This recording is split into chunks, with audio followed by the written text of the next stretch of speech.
and we were there for 4 months, and then we were in Korea. You could get in the Army and let to go in for 21 months if you wanted.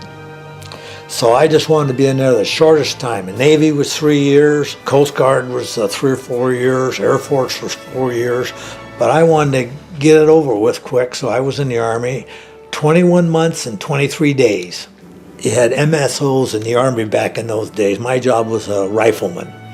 It was a real training period. I was lucky because at Schofield Barracks, they were tough on us. And we learned to be a little tougher than most of the guys that got arrived there as a replacement. And the first people that hit Korea had been living a very soft, nice life in Japan. And so all of a sudden they were introduced to a war that they'd been living in a garrison situation. So we already knew that it was not a garrison situation when we hit it. So we'd had some real good training in Hawaii, and we learned to appreciate the equipment that we have to keep it, and we had better equipment than they did the troops that first arrived in Korea. And so when it got cold, we had shoe packs. But the first troops that hit Korea only had leather boots. Right. And they were really freezing. One story I had was my favorite, though. On that New Year's Day, we had an outhouse down below on the forward slope.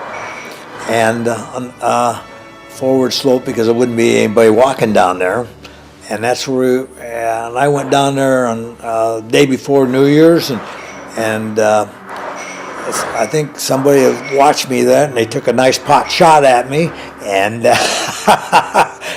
had a near miss, and I scooted back up the hill real quick and waved at them as I went.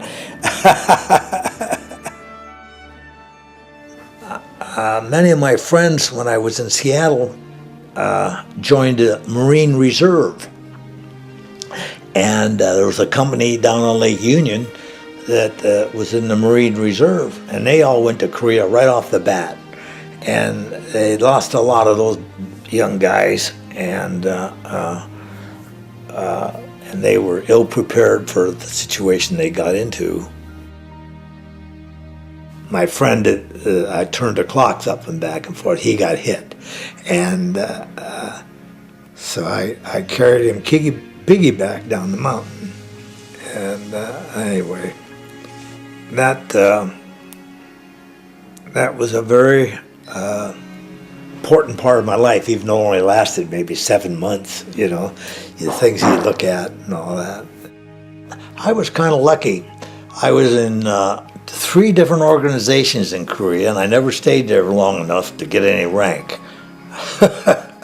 They asked for volunteers to take some wire up on this mountain, and I thought, hell, taking a wire up on that mountain is easier than doing what I'm doing now, so I took the wire up there.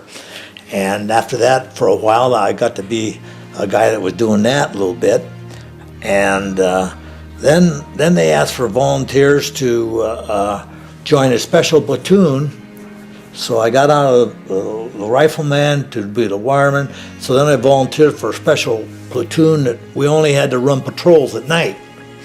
And so I never got to stay very long to achieve any rank. I remember coming back on the, going through the Golden Gate was a big experience for us, looking up the Golden Gate, and we could hear commercials. That was a big deal on the ship. We could hear the radio commercials and we hadn't heard any of those for a long time. The service was a wonderful experience for the people that were in it. And it was unfortunate for many of them, but it was a wonderful growing experience for the ones that went through World War II. And that was a great time in America's life. It built our country, you know.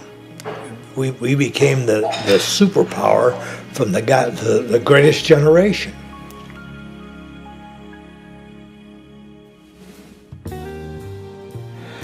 Well, when I was going to school, A lot of people wanted to be engineers, and I didn't ever want to be anything that technical. And so my dad had always been a salesperson, and my dad was very instrumental in many ways of my life. He showed me how easy he could make a living, but it wasn't easy really he was a little bit loose about things. And I learned that I could make a good living selling, but I was never going to be loose about anything. I like to be regimented and run things down the line. One of my first jobs was selling door to door, and as I got through the selling business, I got into the automobile business, and when I joined it, my brother had gotten into his own business, and which was a used car operation. We did quite well in California, but my older brother had many of the attributes of my father. He was, I'll use the term, a little loosey-goosey. And my ambition was run a nice straight-laced operation for the good of the public that we were doing business with and for the employees employed there. So that was my ambition to operate in that manner. During the years, I think I don't know if I learned enough, but my older brother Jack had a great effect on my life. The time that we worked together, he taught me how to sell cars. He was a great salesperson, and the people loved him. The customers loved him. Everybody loved him, and he was like his dad. Both of them were liked so very much by everybody. Very likable, tell jokes. They were funny. They were handsome, and so he was a big factor in whatever successes I attained later on in life.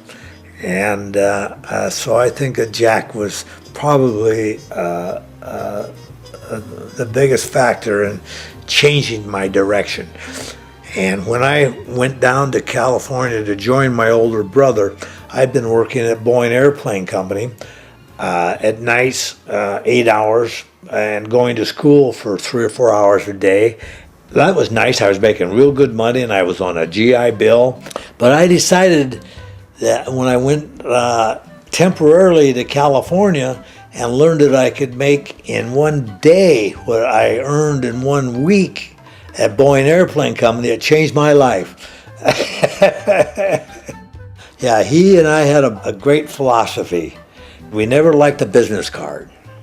And the business card to Jack and I was a way to say goodbye to somebody. And so I only wanted to talk to my customers one time. 1950 was the year, 55 was the biggest year the car business had ever seen. And that's the year that I broke into the car business. And I wondered if I could sell a car in 1955 because I went 1 week and didn't sell a car. And I was getting desperate to sell one. We had a term back then called breaking the ice. And it took a week for me to break the ice, and it was on a Sunday, and I sold 3 cars that day. And that month, I still remember that first month in the car business, I got 33 out, which was a pretty good job. And maybe I later learned that the average car salesperson might sell 12 a month or some such thing like that. Well, all of a sudden I could do 33. They would do their own financing on a weekly payment plan and they would take perfectly. I couldn't believe they would take perfectly original Chevys, 49, 50 Chevys and Fords, and then they paint them white, a maroon red, or kind of a bird shell blue, and that was their standard colors of their car lot: red, white, and blue. And they'd be taking these nice original cars and painting them, but that's what the market was, and they were ambitious. I was down there selling Christmas trees and hung around Michael and his brother, and